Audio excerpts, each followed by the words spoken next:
Kamusta guys? Welcome back to our channel. And if you're new here, welcome. I'm Pat. And I'm Kat, and we are the Chug Queens! We're all about drugstores, affordables, and local products. And speaking of affordable, local, and drugstore products, we are here to test and compare beauty blenders. Recently, meron tayong mga umuuso na kakaibang beauty blender. Ay, lagi namang may umuusong makeup tools na kabaguhan. Oh. So, di ba nung una, lumabas yung beauty blender. Oh. Tapos di na natin ma-imagine yung life without beauty blenders. So, ngayon, may lumabas na velvet beauty blender. Velvet?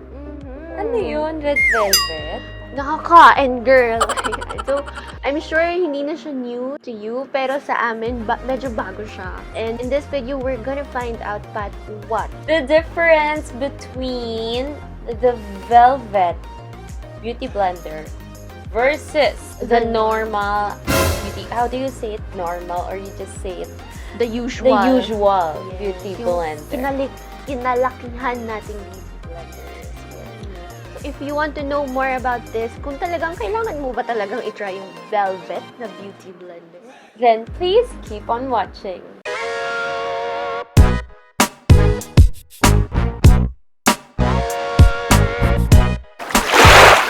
so we have here, we tried it already, yung velvet beauty blender. This one I got from Suesh. It's a local brand, yes. Yung talagang minamahal yung Suesh na yun ng mga makeup artist at heart and in reality. Yes. I tried yung velvet beauty blender versus yung normal or usual nating beauty blender. What I've tried naman is purely the velvet beauty blender versus the dry and wet. Yan. So, medyo nag-deep dive kami into analyzing ano ba talaga tong velvet na to. First of all, syempre, ako ang queen ng mga difference, di ba? Yeah. Ang pinakauna dyan is the product itself. So, this is a normal, usual beauty blender. And this is the velvet. O, ikaw magkumpara. Anong masasabi mo? Texture-wise, syempre, iba siya. Kaya nga siya velvet. So, feels velvet. Yun yung velvet na tela. Touch pa lang may difference na. Pag naman, winet mo yung both na beauty blenders, parang magiging normal siya. Magiging usual beauty blender siya. Oo. So, yung lambot niya, yung kung paano yung normal na beauty blenders natin, ganun na ganun.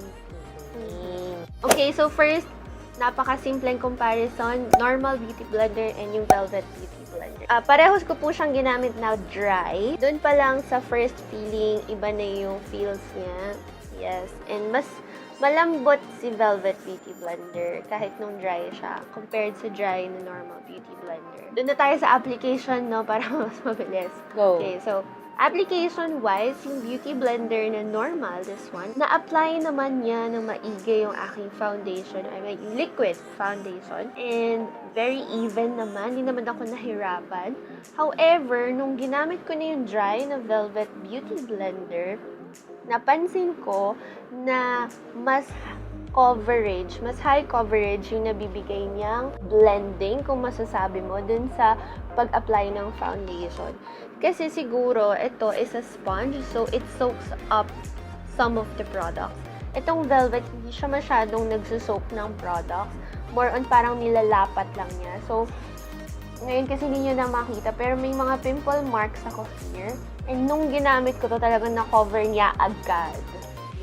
So, yun, para sa akin, Pat, yun yung pinaka-difference niya. Coverage-wise, kung ikaw yung tipo ng tao na mas gusto mo high coverage agad, as minimum product lang. Kasi same amount of products lang yung ginamit ko for both. And mas high yung coverage na binigay ng Velvet Beauty Blender. Pero yung feels niya, paglagay mo, ano yung na-feel mo? Malambot pa rin talaga yung Yes. Mas malambot si Velvet kasi dito. Okay, so sa akin naman, on this side, what I did is wet velvet beauty blender, and then yung kanan naman is yung dry.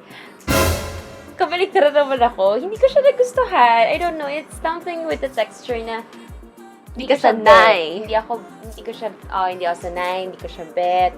Pero parang, wait, try ko yung wet stuff. Okay. It's just the same. It's just the same. Nung nag-wet ako ng beauty blender versus sa So, ito, texture type niya.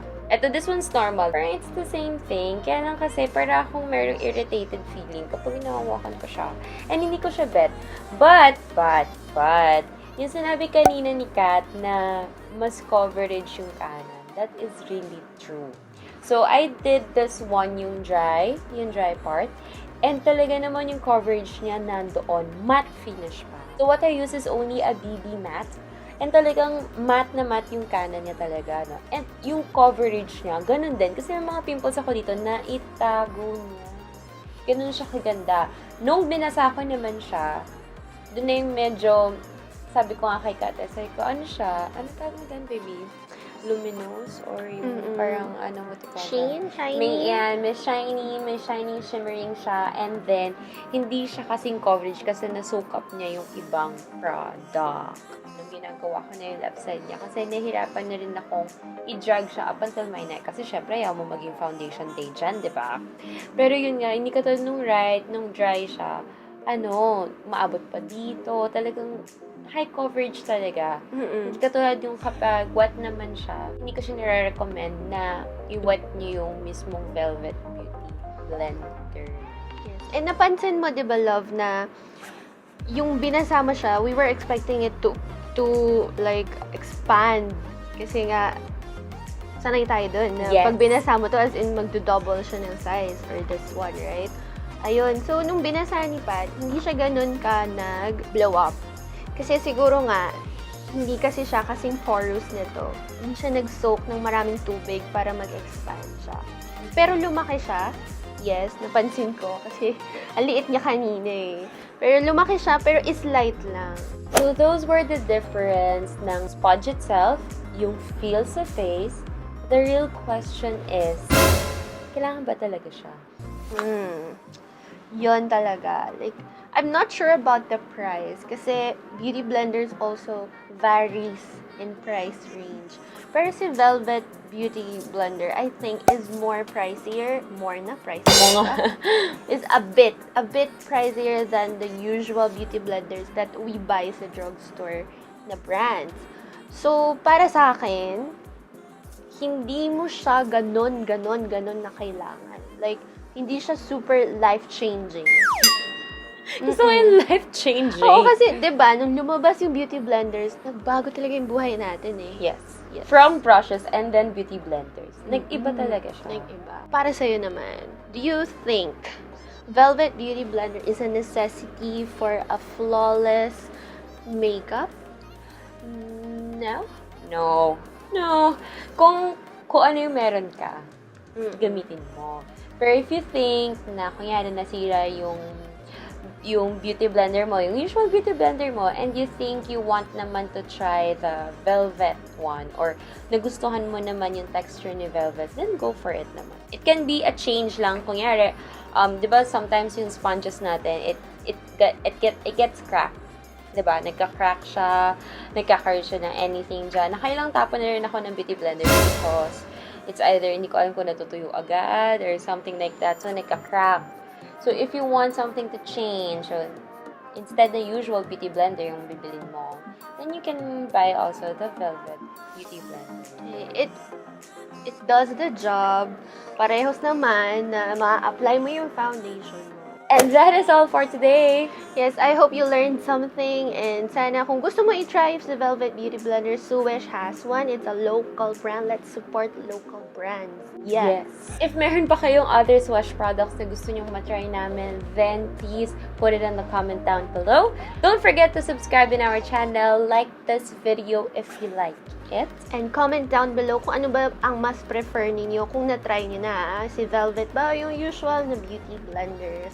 Also, don't forget to follow us on our social media accounts. Andun lahat ng drugstore, local products na aming tinatry at ginagamit sa araw-araw. Andyan lang yan sa screen niyo. And of course, syempre, huwag nang kalimutan panoorin ang past videos namin.